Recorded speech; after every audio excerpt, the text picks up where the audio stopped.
thank Consult Living for giving me this opportunity to share my views about yoga and mental health. This is most important at this juncture because we all know we are in the pandemic.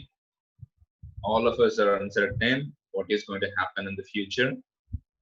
So, in this chaos, how we should maintain our physical, mental health through yoga. That is what we'll see in this webinar. So, once again, I invite all participants to be free, share your questions, ask your questions. I'll try to answer them with my knowledge, whatever knowledge I have.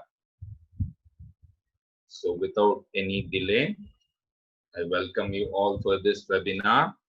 Let's start this webinar. So, the contents for this webinar are first, what is meant by health?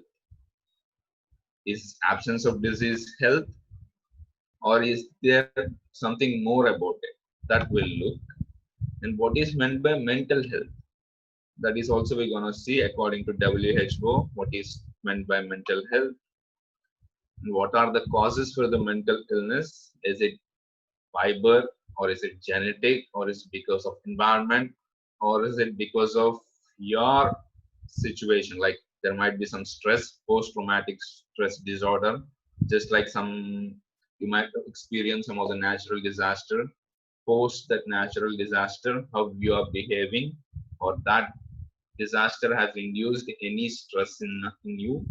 So those are the things which causes mental illness, and also some injury to your brain, that is physical thing which causes mental illness. So we'll look all those details briefly. And also, what are the risk factors for mental illness? This is the subset of causes. There can be, for example, you go to your college, you're a fresher, there might be some ragging, there might be some bullying, which causes your mental trauma.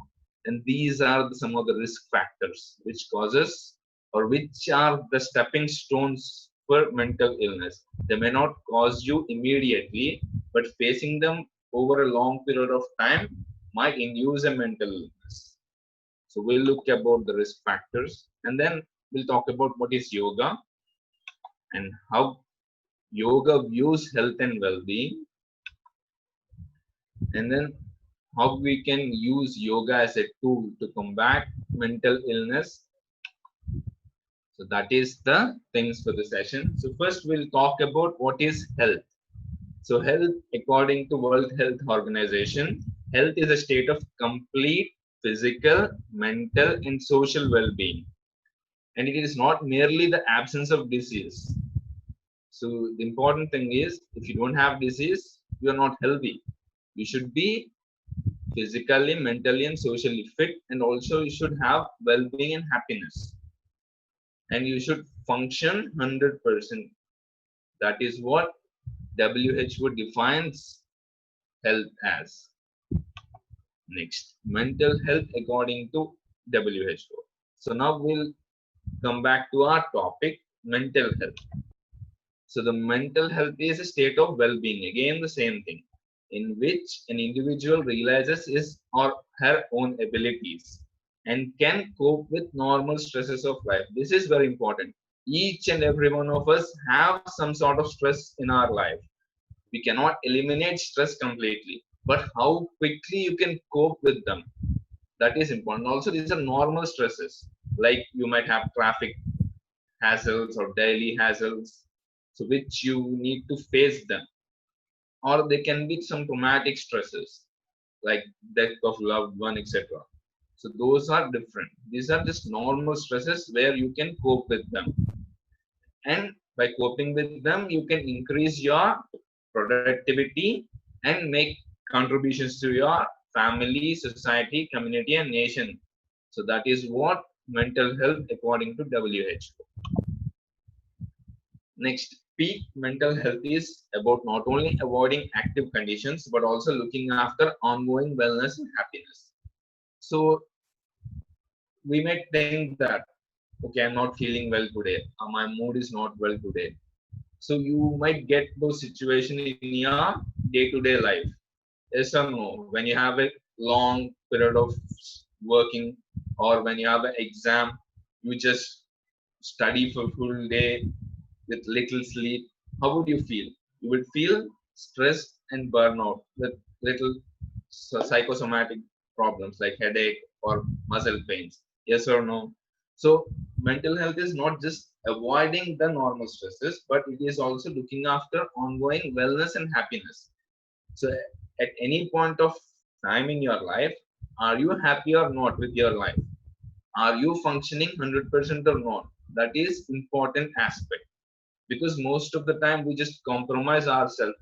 Many people, if you ask why are you doing this engineering, they don't know, they don't have answers. It is because my parents asked me to do this, or just I'm in the flow, everyone are doing it, I'm doing it, or because my friends are in it, I'm also in it. So they don't have clarity in their mind, hence later they suffer while they're applying for jobs or any other thing. They suffer during their graduation also, because they might not feel happy, they might not feel well versed in that cohort. So hence peak mental health is not just avoiding the normal stresses, it is also engaging yourself in good activities so that they promote your wellness and happiness. I hope you are clear with the definition of mental health. So now we'll look about the causes for mental illness. There are different kind of causes for mental illness. They can be genetic, physical, environmental, psychological. So we'll look at them briefly.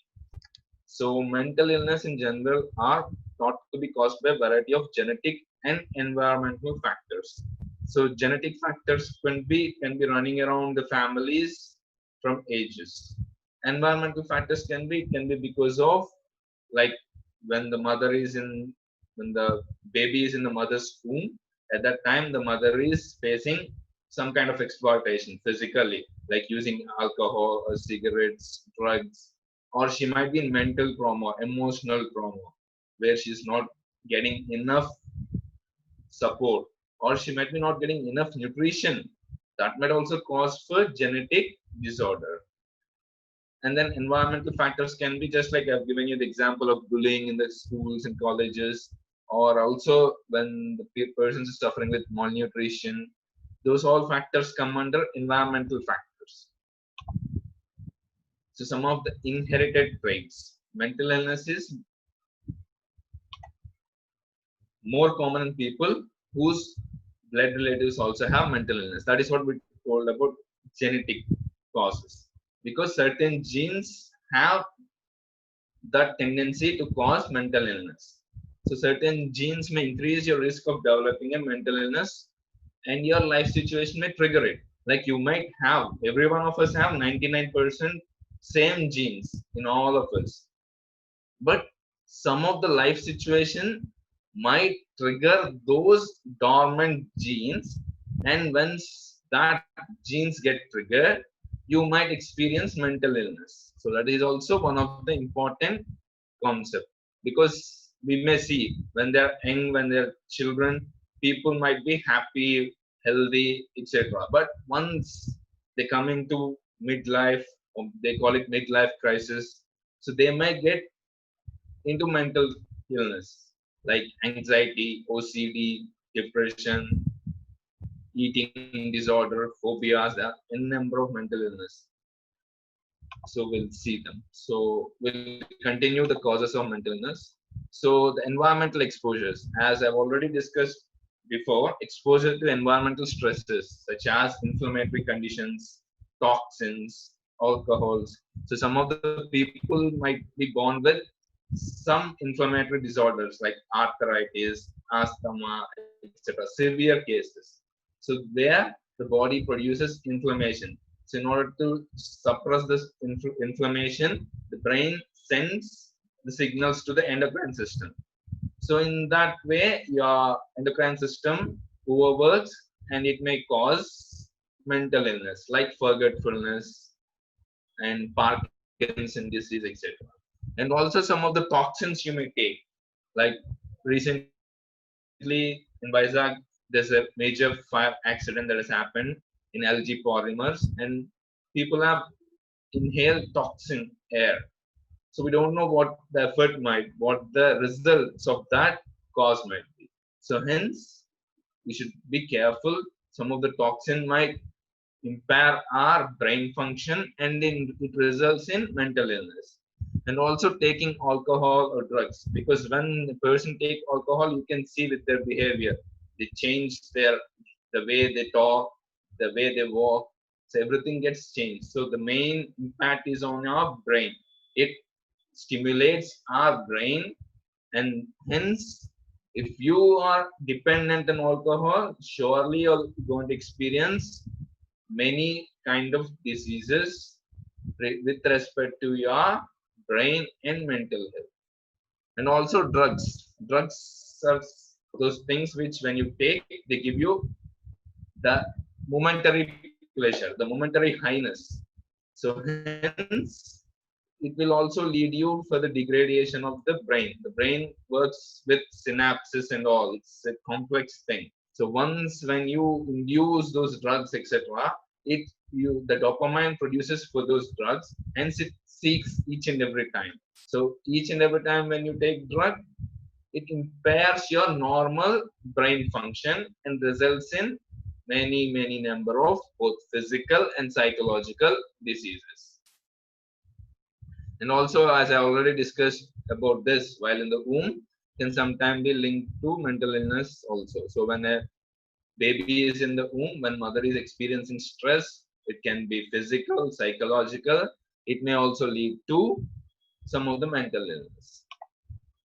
So next, our brain is just like a universe. It has n number of connections with neurons, which connects to our motor, sensory, and every part of the body. So these kind of neurons transmit or communicate between them through neurotransmitters. These are electrical signals, neurochemical signals, those are called neurotransmitters. So those occur naturally in our brain. But for some people, they do not occur naturally, or they do not occur in the required amounts. So hence, their brain chemicals levels would be less than the optimum. So for those people, there are different kind of neurotransmitters. I don't want to go deep into it, like serotonin, dopamine. These are all oxytocin. These are all neurotransmitters.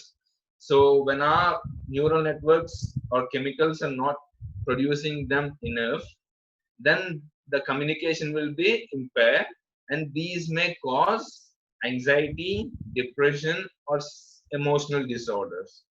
So these are about brain chemistry. Next, we're going to talk about risk factors for mental illness. So there are certain risk factors which might increase the risk for developing mental illness. So we'll see what are them. I hope I'm clear. If you have any doubts regarding the previous slide, you can shoot the questions in the chat box. If not, I'll just continue the session.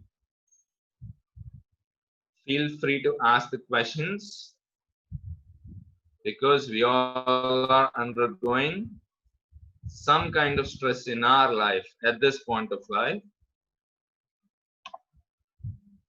So yes, the first thing is this. I already discussed the history of mental illness in a blood relatives such as parent or siblings. So whenever there is a the genetic condition which passes through the families.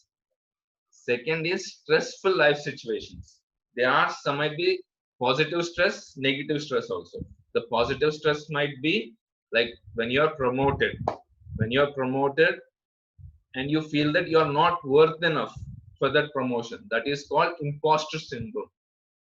So people feel that I'm not worth enough. I've got this promotion due to sheer luck, and they feel that they are not capable, and then they fear. Anxiety comes, depression comes. So if you want detail about this, you can just type imposter syndrome, and you can find in the Google several articles regarding them. That is the positive. The positive life situation is also causing you the stress. Second, the negative life situations, such as because of this COVID, many people have the financial problems.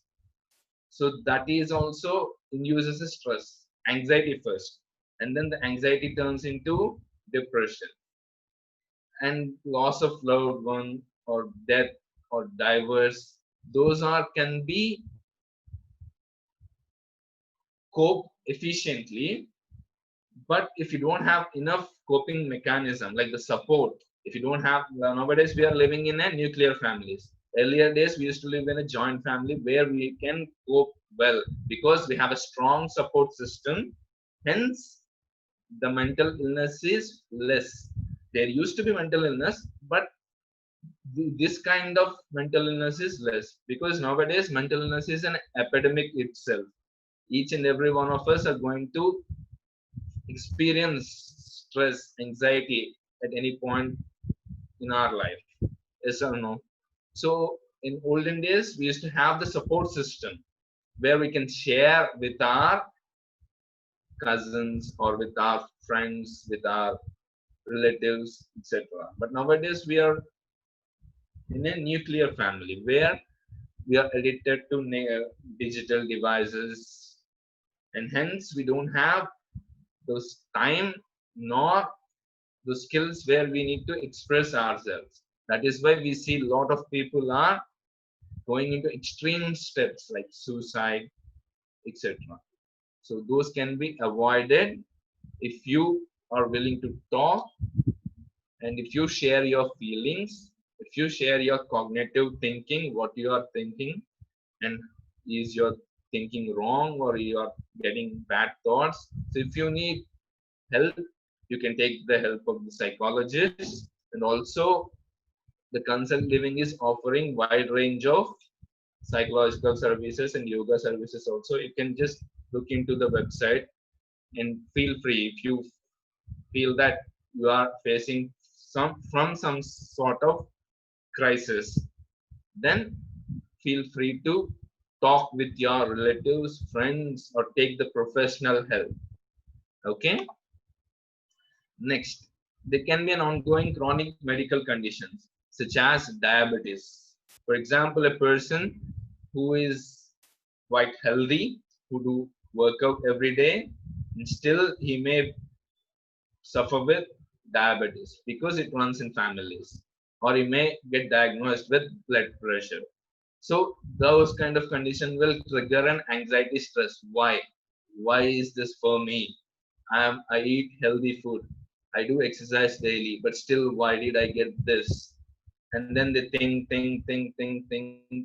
too much, and it causes stress first, and second anxiety, and all it may lead to his impairment of mental health. That is, he might not flourish at what he or she is doing. So next point is, so yeah, as already discussed, so it results because of any accident or injury to your brain, it causes irreparable damage because every part of body can grow, but neurons once they cannot once they have misfunction, they cannot be refunction again as easy as other organs. Like for example, if you have a fracture, it heals after some time. But if a neuron has some problem because of injury, it is not easy. So that is why brain damage might cause irreplaceable things, and it may lead to mental illness. Next, traumatic experiences such as military combat or assault. Like for example, if you take the US military, for example, they have been deployed in Afghanistan for the war against Taliban. If you look at the veterans of the military, they face post-traumatic stress disorder. That is because of the traumatic experiences they have encountered during their military combat. And also, if you take the World War II, soldiers who have participated in World War II, they are, most of them have suffered with post-traumatic stress disorders. That is because of the destruction, the havoc, that has been happened in front of their eyes. So once when you experience those traumatic events, obviously it may induce post-traumatic stress disorder, and once they do not get the required treatment, it may lead to depression and also other illnesses also. So last but not least, the use of alcohol or recreational drugs. Again, the same thing. When you take alcohol once in a while or occasionally, it's okay. But if you abuse alcohol or drugs daily, then it is going to impair your mental health. Next, when a newborn baby is born, the most important thing is the care. The care of the mother is most important. That is called nurturing of the mother. So if the child is not getting enough attention, or instead of attention they are getting abused, then those impact, those initial years where the child encounter the abuses will result in personality disorders, and hence it may lead to mental illness. So next, yoga. Now, what is yoga? We'll talk first, and then how using yoga we can maintain our wellness and happiness, and then combat stress, anxiety, depression. So first of all, I just want to give you a brief description about yoga. Yoga is derived from Sanskrit root word called yuj. It means to unite. So what it is to unite? It is to unite yourself with your body, or it needs to unite with your own consciousness with the ultimate consciousness, or it is to unite your Atman with Paramatman. That is what yoga is all about. It is about joining. Okay, I hope I'm clear. If you have any doubts, you can post it in the chat box. So yes. Next, yoga is an ancient culture. It dates back around 5,000 years back.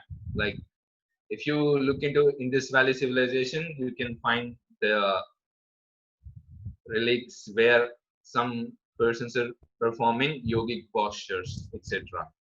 So, yoga is an ancient cultural heritage of India because it is originated in India. It is our cultural heritage and our pride.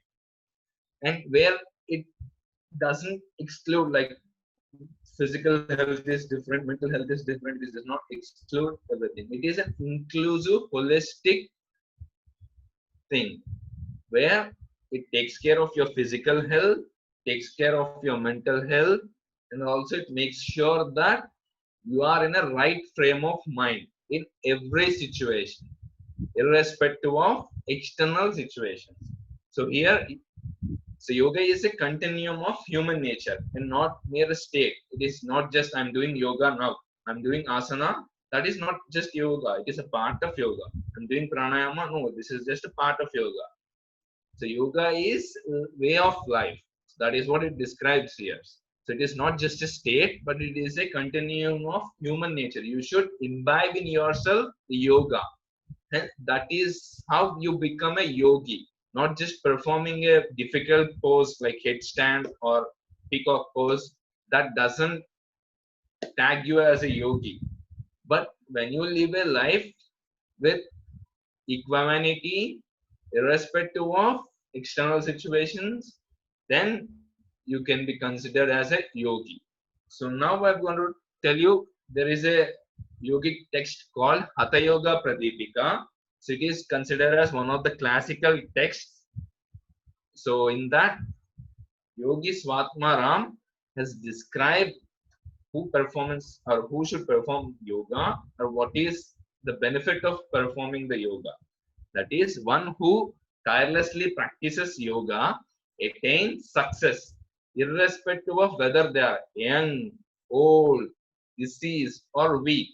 So even if you have disease, if you practice yoga, that disease can be reduced or it can be eliminated also, some kind of diseases. Like for example, if you are suffering from type 2 diabetes, and if you are in starting stage, you can cure your diabetes by using yoga therapy.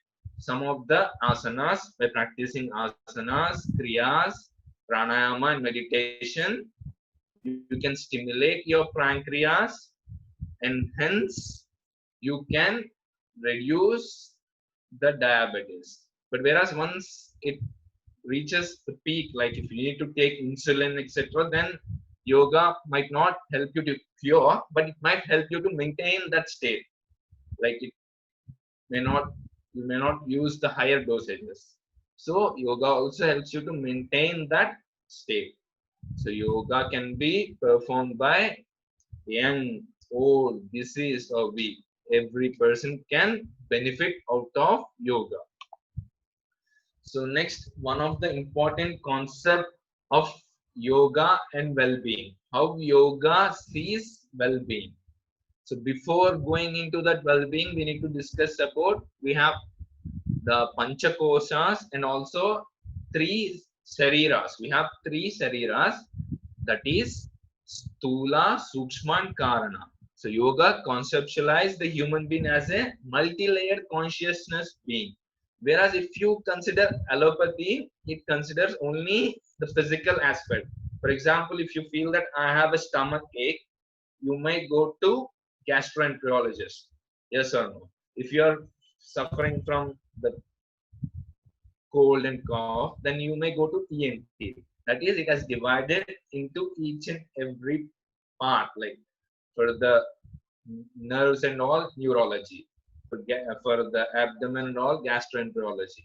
So they have divided and they prescribe medicine. Whereas yoga consider human beings as a multi-layered conscious being, and also they possess three bodies or shariras. One is Stula, gross, that is whatever that is we are now, that is gross. Second one is Sukshma, that is subtle. Third one is Karana, that is casual. So the casual is somewhat higher state, which we can only perceive during our bliss state or during in a peak state of our meditation. Sukshma is a subtle state where you can experience it while you're doing yoga nidra, that kind of practices. So we'll go into them now. Next, concept of panchakoshas. Koshas also layers. So our body consists of pancha means five, kosha means layers. This concept is first mentioned in Taittiriya Upanishad. We have around 108 Upanishads, and out of them, 10 Upanishads are most principal or important Upanishads, and out of them, one of it is Taittiriya Upanishad. So you can visualize how our ancient rishis and seers who have conceptualized and made the importance of our health and well-being. So according to the Taittiriya Upanishad, Panchakosha is comprising of 5 layers. That is, first one is Annamaya Kosha. Annamaya Kosha is the name itself as Annam. That is physical, what we eat or the nutrients out of the food, and it is sufficient for our physical existence of the body. So that is material or gross body, Annamaya Kosha. Second one is Pranamaya Kosha. That is prana. We have prana inside us. Yes or no? Without prana, we are dead. The difference between a dead body and a living body is, in a living body, the prana flows, whereas in dead body, the prana is not there. Absence of prana is significant there. So even in our body also, there are different kind of prana, pancha pranas they call. So I don't want to go deep into the technical terms of it, but we have pranamaya kosha. Next one is manomaya kosha, that is the mental, the mind frame or psychological component. Next one is vijnanamaya kosha, that is the intellectual component, which comprises of ego, etc. And the last and most important one is anandamaya kosha, that is the blissful state, the state which we all want to aspire, which we all want to achieve. So these are the 5 sheaths which comprises of human being. So I hope I'm clear. If you have any doubts, you can just ask me in the chat box, because this concept is very important. So this is just a graphical description of Panchakoshas. First one is Annamaya Kosha, that is physical body. Second one is Pranamaya Kosha, or vital life force, that is the breath, and inside the breath is also again divided into 5 types, Pancha Prana, etc. Then the third one is Manomaya Kosha. This is the most important thing, mind or thoughts. Our thoughts generate, and then thoughts will make into the action. Yes or no? Once we think, I want to eat ice cream now, then the action is performed. Or I want to have biryani now, then you'll do the action either by preparing biryani or by ordering food.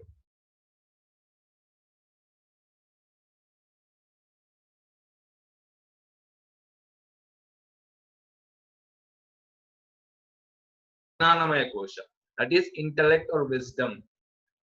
And then Anandamaya Kosha, that is bliss, harmony, oneness, that unitedness, where there is no difference between you, me, or not only between you, me. It is about animals, nature, etc.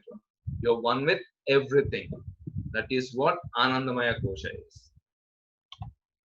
Next, again, one small descriptions. Our Stula Sharira, with respect to Tri Sharira, Pancha Kosha is also arranged. First one is Annamaya Kosha, that is anatomical existence. That is what I've described you earlier. When you eat food, our mouth takes in, digestive system goes in, it takes care, and then the nutrients would be diverted to different parts of the body, and hence our body exists. Hence, that is called Annamaya Kosha. Second one is Sukshma Sharira, that is subtle body. It comprises of Pranamaya Kosha, Manomaya Kosha, Vijnanamaya Kosha. So Pranamaya is physiological existence, that is you're taking in the breath, breathing in and breathing out, that you can know, that is the physiology. Psychologically is the Manomaya Kosha, you're thinking. You might be listening to, for example, my webinar, and you might be thinking what I will have for my dinner. Yes or no? So your psychologically, your body is present now in front of the system or the cell phone, but your mind is somewhere. So psychological existence also they've divided. And then Vijnanamaya Kosha, the intellectual existence, that is which comprises of ego, etc.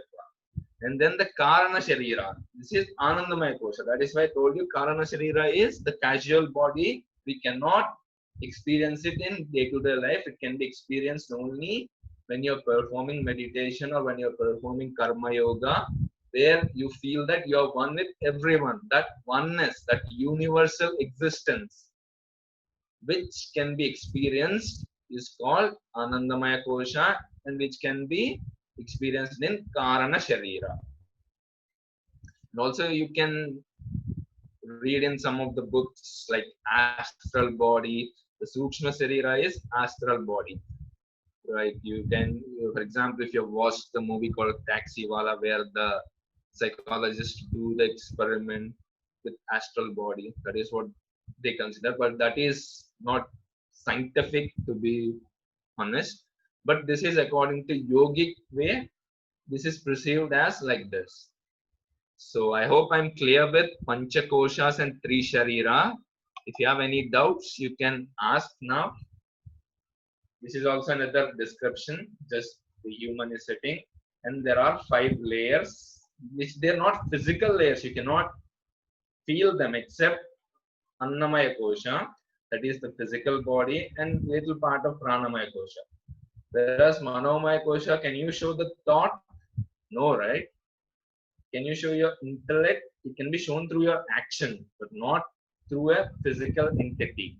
And Anandamaya is, it's impossible to show the bliss. It can only be experienced.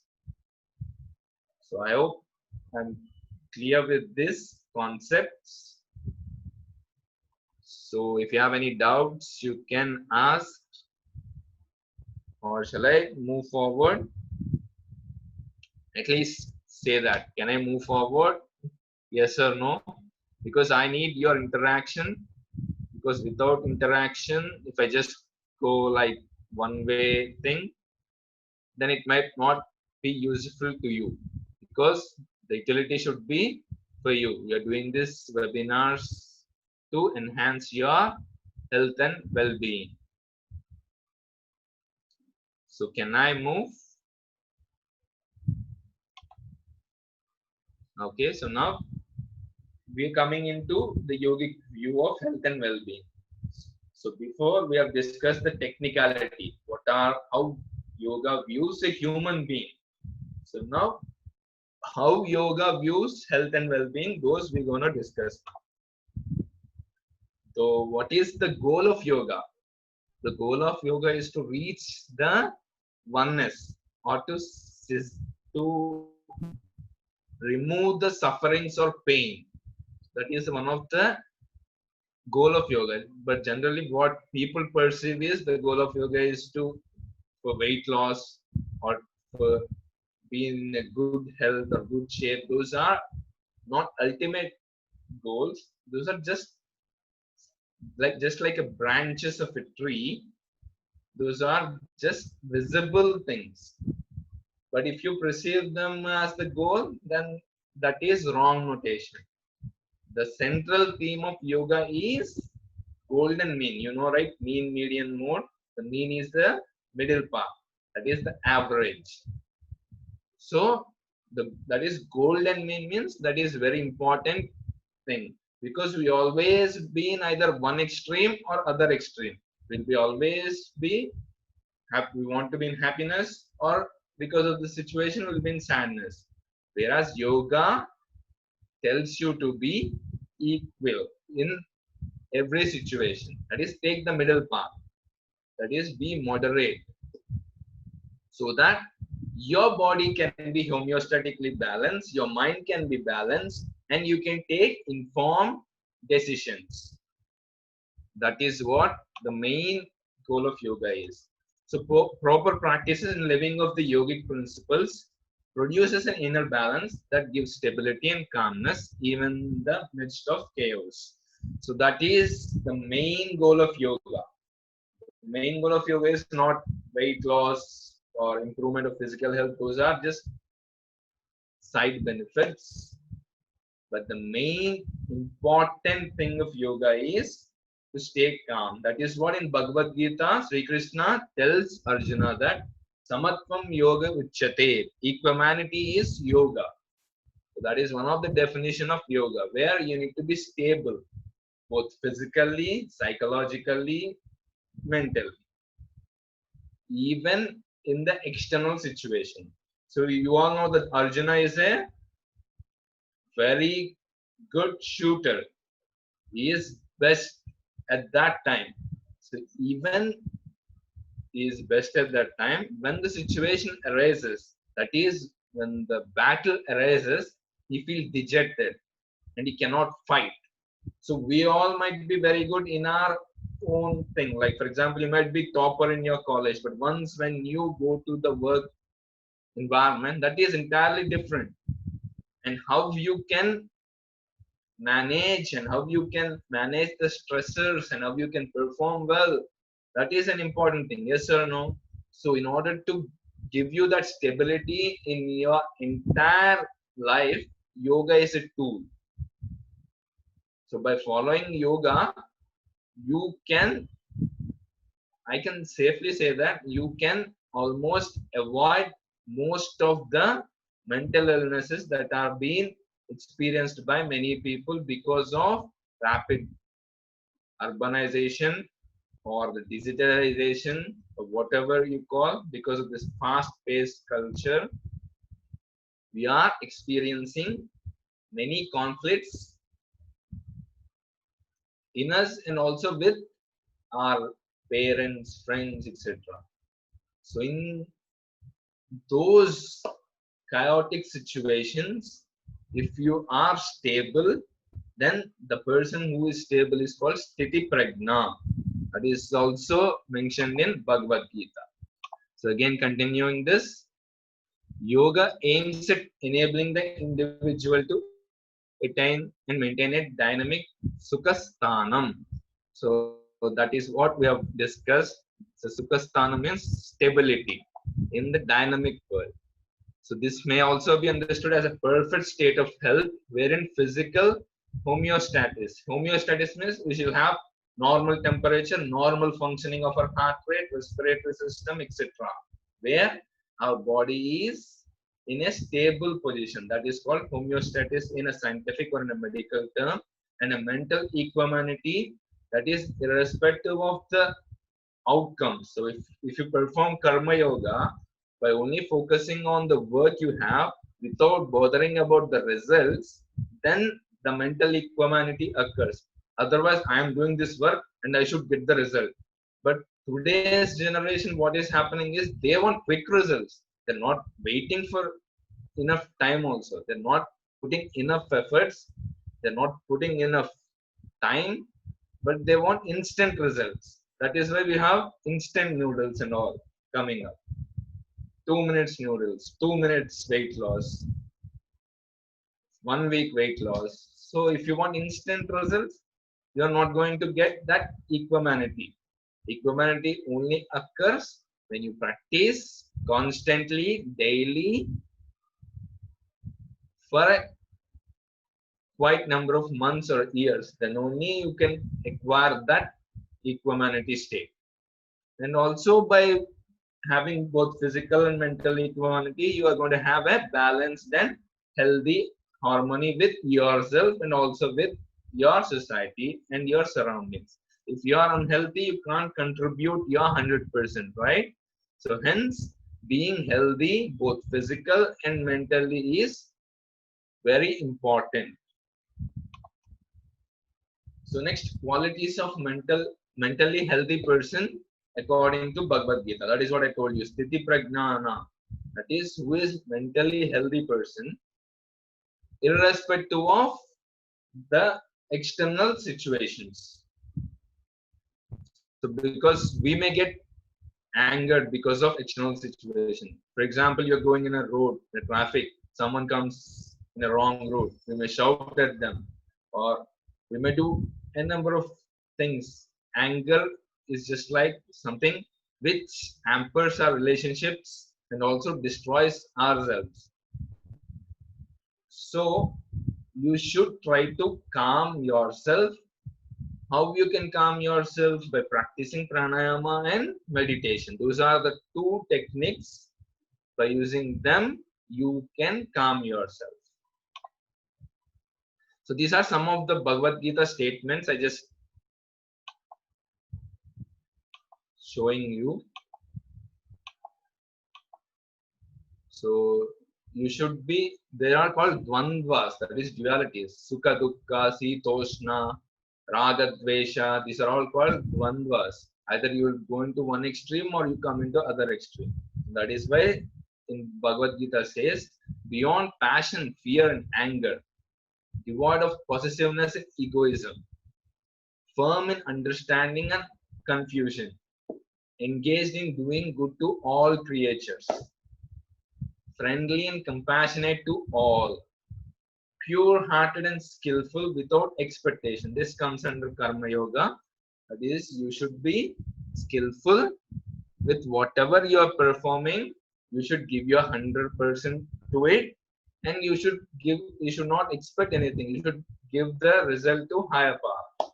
So these are the qualities of Sthiti Pragnana. So if you have these qualities, then mental illness will not come to you, at least psychologically. Because physically, if something happens, we can't say about them.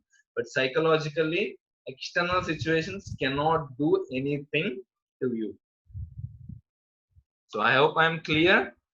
Now we're going to talk about yoga. How doing the yogasanas, pranayama, yoga nidra, kriyas, meditation, etc. helps in combating the mental illness. So very, very important thing is yoga consists of 8 steps. I just want to briefly tell you. Yama, Niyama, Asana, Pranayama, Pratyahara, Dharana, Dhyana, Samadhi. I've given a lecture on this also. will upload it in the YouTube. You can watch it there so that you can get a brief introduction of Ashtanga Yoga. So in that Ashtanga Yoga, Yama Niyamas are ethical social conducts. So which is just like COVID appropriate behavior. We have now coming, right? Government is giving advertisements. You should be engaging in COVID appropriate behavior. Like that, Yama Niyamas are appropriate behaviors for a yogic aspirant, and they should follow it lifelong to enhance their well-being, because yamas and niyamas are very important. Without following them, you cannot expect to be a very good yogi or very good at meditation. For example, you should not hurt others. The day you always hurt people, you always say bad things about them, and once you go into meditation, can you go into meditation? First question, no, right? Those bad experiences, those person who you hate or who you say the bad things, those all roll into your mind. So how you can go into meditation? It's impossible. So hence, only by following yamas and niyamas, half of the mental illness can be curtailed. Second most important thing is yogic diet. Nowadays we all are engaging in fast foods, etc., which are doing more harm to our physical body and also for our environment. So it is better to switch to organic diets, local diets, and fruits and vegetables, so that you should eat whatever is required for you, not to satisfy your taste buds. Okay. Next one is asana. Asana is very important because by performing asanas, we release some kind of happy hormones, endorphins, serotonin. Those all the neurotransmitters also gets released. Some of the inversion posture, if you do, these are very helpful in maintaining our physical health. Next is pranayama. Pranayama is very vital for our respiratory health and also to control our thoughts. You cannot directly control the thought. There is a very good analogy for it. So if you want to control a horse, wild horse, you need to have a tool to it to combat it. So without that, you cannot control it. It will just run away. Similarly, in order to control your thoughts in your mind, you should use your breath as a medium. For that, we need to perform pranayama. So different kind of pranayama will help you to calm yourself, calm your body, calm your mind, and then you can go to higher experiences. The next thing is yoga nidra. Yoga nidra is a very important thing. Unfortunately, many people don't do it. After asana performance, you need to go into yoga nidra, where it induces relaxation. Each and every part of your body is relaxed in yoga nidra. So relaxation is very important to combat the stress. We experience daily stressors or chronic stressors. So in order to combat those stress, yoga nidra is very important. So if you combat the stress in the initial stage, it will not lead to anxiety and it will not turn into depression. So hence, performing yoga nidra is also very important. Last but not least, meditation. Meditation gives you a sense of freedom. The calmness you experience, the oneness you experience, that cannot be described in words. It can only be experienced. So I ask each and every one of you to practice yoga, yogic way of life in this uncertain situation, pandemic, so that it can enhance your wellness. And also, I just want to give you a note about the Consult Living is conducting meditation classes through online sessions, pranayama sessions, and then also asana sessions. So I request you to take a look at it. We'll post the message in the chat box, and you can go to the website and see which package is good for you. And if you are interested, you can join in those programs as well. So these are the some of the resources where you can see how yoga helps in combating your mental illness. So this is the session for today. I hope you have gained the knowledge about mental health with respect to yogic perspective. So if you have any doubts, your personal doubts also you can message, or general also you can message. Thank you for your patience and making your time in listening to the session. And I also thank Consult Living for giving me the opportunity to share my knowledge about yoga and mental health.